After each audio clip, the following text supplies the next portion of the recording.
So I got a really cool email from a guy named Hans, used to live in East Berlin. And it really, honestly, was a really moving letter because he said that, well, of course, you guys got to understand, there was a Cold War at one point, East versus West. It was won by the great Ronald Reagan. But everybody that lived behind the Iron Curtain, all the Eastern European countries, Russia, all that, they lived under communism. Complete government control, complete censorship. Anyway, so Hans was from East Berlin. And he said that in the mid-'80s, somehow, I don't know how, he didn't specify, he got to hear some of that first Invasion record. And he said that it just made an impression on him, and that he made kind of like a goal to himself that he was going to get to West Berlin and eventually the United States, and he was going to see the invasion. And he didn't know how to do it, because back in those days, it was next to impossible.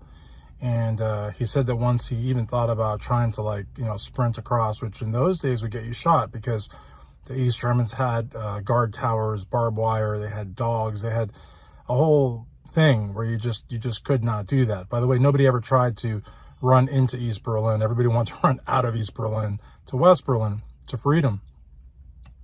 And he said that he was there in 1989, 1990, when the wall came down, and everybody was celebrating and trying to get a piece of it and trying to get on TV. And all he was trying to do was get across to West Berlin so that he could see the Vinnie Vincent Invasion.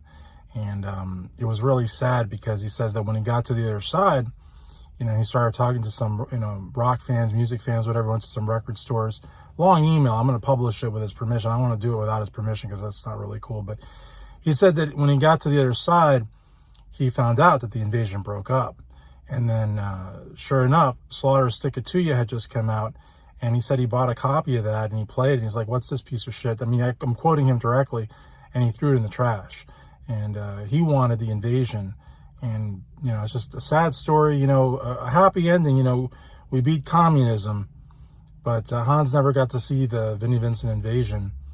And it's just one of those things, you know what I mean? Like, maybe had life been different, maybe he would have been able to see that iconic band live. Maybe he will in 2023, but probably not.